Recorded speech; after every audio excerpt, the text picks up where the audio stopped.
molasses.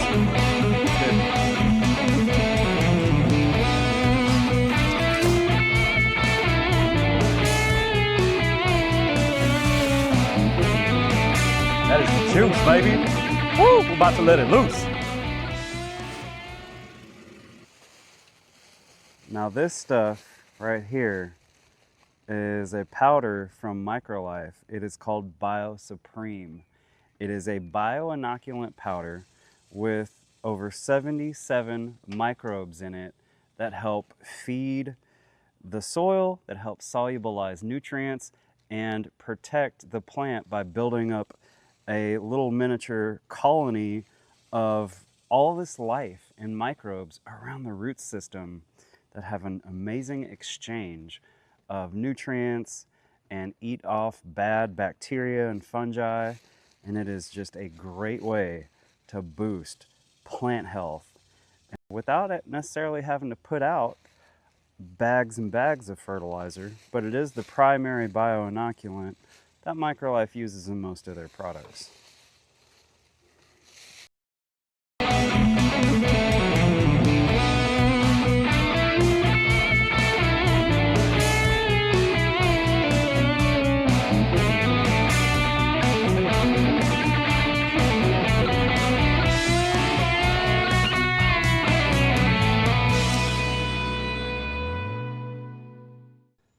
Good morning, AJ. Today we are here at this beautiful lawn, Monday, June 30th, 2025. And can you tell me a little bit about what we're doing today? Today we are going to go through the lawn restoration process, and that includes a top dressing with soil that's going to be including a granular fertilizer, and then our Hippie juice application. A 3-in-1 turnkey process that helps you restore the lawn without resodding. So the first step of the lawn restoration process is soil. We can use different soils. Today we are using Landscaper's Pride potting soil. And the reason why is I love how rich it is in organic matter, humus, with a little bit of sand. And that helps with different soil aggregates so that it will naturally aerate the soil. But another thing, us being in the Gulf Coast, Houston, Texas, League City area, is we constantly go through heavy rain to a drought. And when you add organic matter and humus to the soil in the form of a top dressing, you make watering more efficient and you help moisture retention, especially during those times of drought. So look at the kind of material we have here. I think especially this material, yes, there's occasionally a bigger piece. We can toss that into the flower bed like mulch, but we have a lot of smaller aggregates that are very well broken down, full of carbon, full of humus, and they are ready to help feed soil biology. So let's get going. Hey, AJ, so why is lawn restoration a cost-effective alternative to resodding? That is a very excellent question. And the number one reason is it often costs a fraction of the price versus resodding. This service here starts out at $375 per cubic yard, which covers up to 2,000 square feet. And if you are trying to cover 2,000 square feet of your lawn with sod, a pallet of sod covers 450 square feet. So you would need roughly 4 or 4.5 of them. And that's going to cost you about usually $800 a pallet installed. Here's the other problem. Often when people choose us, they've already tried to resod the lawn, right? And it didn't work. My philosophy and my experience tells me that I want whatever grass that is there to grow, right? Every time you put down sod, you put down layers of clay, potentially increasing compaction and making the problem worse, because if the grass didn't grow there in the first place, why is it going to grow there the second and third time of putting sod down again? So we take a different approach and feed the soil in such a way that we get the little pieces of existing grass to spread instead of adding sod on top of it, which is generally way more effective and significantly less expensive, right? So better long-term results and saves you money.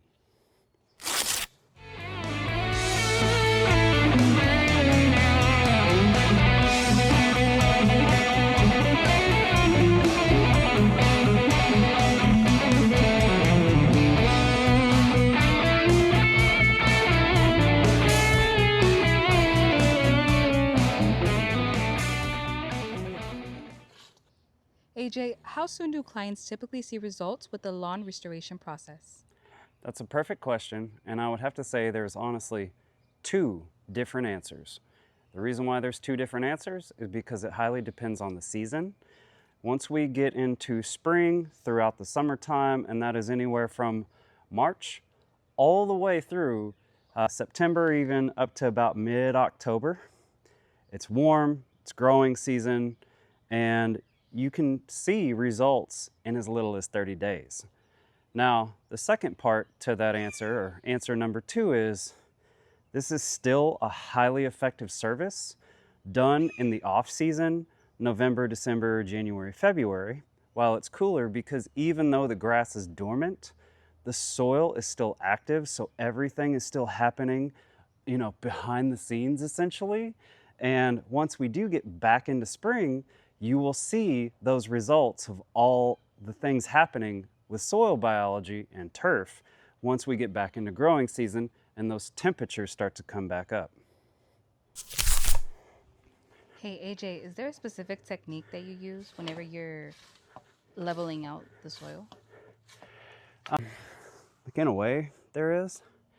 I guess I never really thought about it being a specific technique, but as maybe you're seeing me go through this, I see this rake as like my paintbrush, right? And I want to make sure I paint the area evenly. One thing to keep in mind when doing a top dressing, as you look over at the grass that has been top dressed, when I'm done, I do want it to be as even as possible, and I want the grass that is existing to show as much as possible. Reason being is, if I just covered this up with a thick layer of soil, and it can be the best soil ever, but if it's just totally blanketed, then the grass is not receiving any sunlight and it will choke it out, even though that it's meant to be a benefit, right? So I want it to be thin, I want it to be smooth, and I pretty much want to expose as much of the grass blades as I can while I'm top dressing. And I just want to use my paintbrush to the best of my ability. And this here is an aluminum landscape rake. Even though it looks a little bit bigger, it's lighter and it just spreads a lot smoother than smaller rakes out there on the market. AJ, is that what a bare area looks like when you go into your grass and you see that? What should you do? So yes, this is a thin spot. I will say we've been working on this lawn a little while, so that is significantly more dense than it was, because last year this whole area was straight up dirt, and we have worked to turn it into soil that is covered with turf, just like this, by top dressing and amending it. And see, as we go through, I still want to see the grass, but I want to cover up these more bare areas.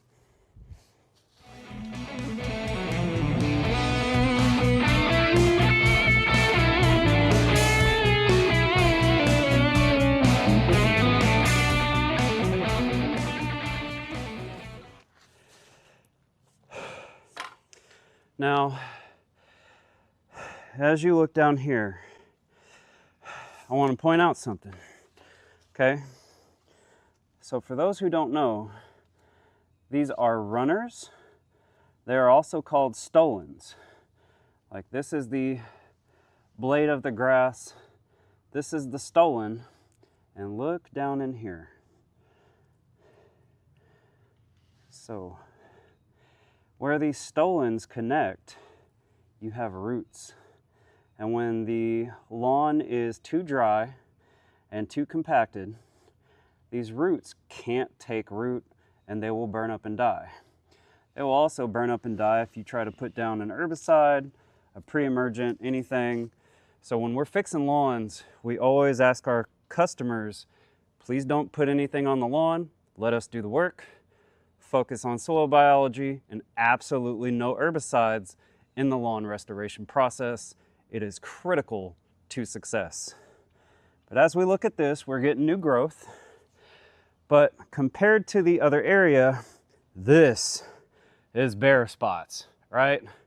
And a lot of times we work on lawns that may only have 3 runners on the whole lawn. But guess what?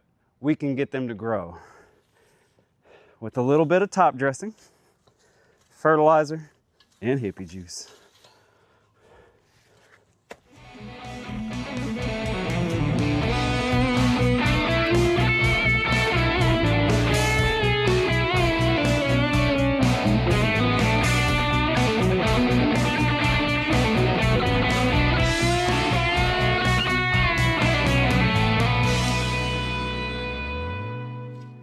So that is step 1 in the lawn restoration process, that which we call lawn top dressing. All right, AJ, looks like we're at step 2. And what are we doing here? Now we're putting down the granular fertilizer. I do use different things depending on the time of year and the needs for the client on the lawn. This here doesn't need nearly as much nitrogen, and we are in the middle of summer. As you said, it's June 30th. The heat is indexing around 95 degrees in the middle of the day. So that means we want to use a nitrogen source that is the most organic we can get, because it is going to be the most slow release that we can get and will not burn the lawn. This here I'm using today is Microlife 424 Palm and Tropical. It's called Palm and Tropical, but I think it's like lawn restoration in a bag by itself. And part of the reason being is it has high amounts of magnesium and manganese, and it being a 424, it is evenly matched with nitrogen to potassium, but that nitrogen source again is very slow release, so I can put it out at almost any time this year, any time of day, and I don't have to worry about if I'm going to potentially burn my client's lawn, attract chinch bugs with too much nitrogen, and things of that nature.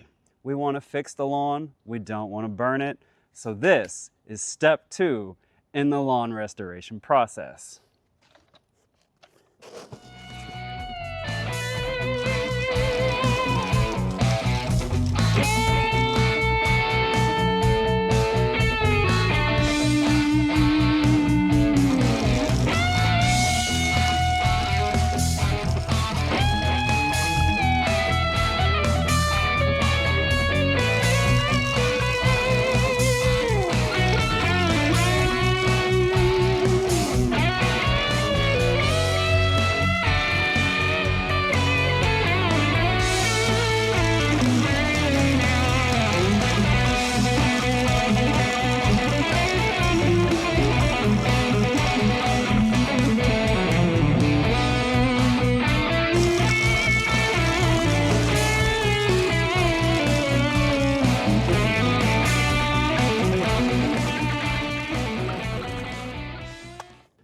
AJ, can you tell us a little bit about what you're using? Absolutely, I would love to. So this is a handheld spreader by Spiker. I like it a lot. On smaller lawns, I don't have to use the big spreader. I can be a lot more accurate in how I drop the fertilizer with making less of a mess, so there's less cleanup. And I've had this for a few years, so it's very durable. And let's face it, I'm out here every day. Sometimes it gets tossed in the back of the truck. And I've put different types of fertilizer in there. It works excellent. And if you are interested in getting your own, if you're a DIY person, there's going to be a link below to our Amazon link to get your very own. Okay, AJ, we are officially in stage 3. Can you tell me what comes next? Yes. And in some ways, it's like my other favorite part, because it's hippie fertilizing, right? And we spray what we like to call hippie juice, okay? Now, hippie juice does vary from time to time. Right now, it is a very strong biostimulant and bioinoculant mix to help get the fertilizer working faster, to help put microbes in the soil that we just put down. But yes, this is the third part of the lawn restoration process, spraying the lawn. So let's get started.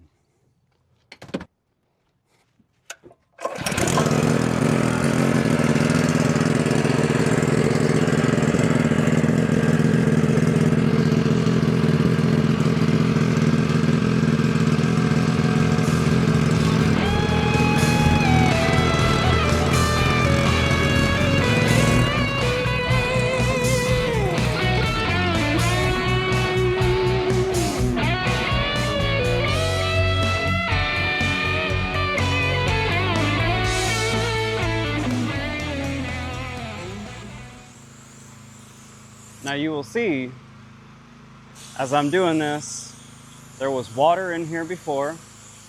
I flush my tank out often, and then out, it's gonna change color.